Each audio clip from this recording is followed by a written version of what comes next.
ইমাম বসরি রহমতুল্লাহি তাআলা আলাইহি এখানে সেই ক্ষুধা প্রিয় নবী হুজুর আকরাম সাল্লাল্লাহু আলাইহি ওয়াসাল্লামের ক্ষুধা মুবারক নিয়ে আলোচনা করেছেন। প্রিয় নবী সাল্লাল্লাহু তাআলা আলাইহি ওয়াসাল্লাম দাইমুল জু ছিলেন, অর্থাৎ নবী করিম সাল্লাল্লাহু তাআলা আলাইহি ওয়াসাল্লাম সর্বদা ক্ষুধাকে আপন করে নিয়েছিলেন। হযরত সাইয়্যিদাতুনা আয়েশা সিদ্দিকা রাদিয়াল্লাহু তাআলা আনহা ইরশাদ করেন, আমি প্রিয় নবী হুজুর আকরাম সাল্লাল্লাহু তাআলা আলাইহি ওয়াসাল্লামের পবিত্র ক্ষুধা মোবারককে দেখে কাঁদতে রইলাম। প্রিয় নবী হুজুর আকরাম সাল্লাল্লাহু তাআলা আলাইহি ওয়াসাল্লাম ইরশাদ করেন, হে আয়েশা, ওয়াল্লাযী নাফসি বিয়াদিহি, ওই পবিত্র সত্তার কসম যার কুদরতের হাতে আমার প্রাণ, লাউ সাআলতু রাব্বি, আল্লাহু আকবার, যদি আমি মহান আল্লাহ তাআলার দরবারে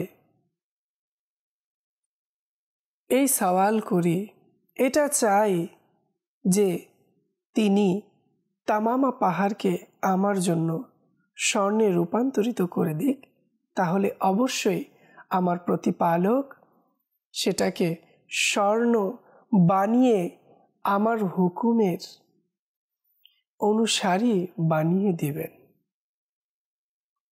আমি যেখানে যাব সে আমার অনুসরণ করবে, আমার সাথে যাবে। কিন্তু আমি ক্ষুধাকে প্রাধান্য দিয়েছি পরিতৃপ্তের উপর। আর নবী করিম সাল্লাল্লাহু তাআলা আলাইহি ওয়াসাল্লাম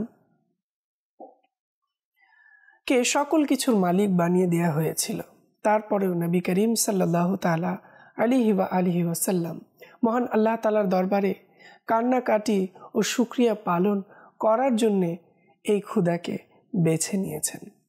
হযরত সাইয়্যিদুনা ওমর ফারুক আজম রাদিয়াল্লাহু তাআলা আনহু হতে বর্ণিত, নবী করিম সাল্লাল্লাহু তাআলা আলাইহি ওয়াসাল্লাম ইরশাদ করেন, হে লোকেরা, আমি যদি চাই তাহলে তোমাদের থেকে উত্তম খাবার খেতে পারি, যদি আমি চাই তাহলে তোমাদের থেকে উত্তম পোশাক পরিধান করতে পারি, কিন্তু আমি নিজের প্রশান্তি সুখ শান্তিকে আখিরাতের জন্য অবশিষ্ট রেখে দিয়েছি। সুবহানাল্লাহ।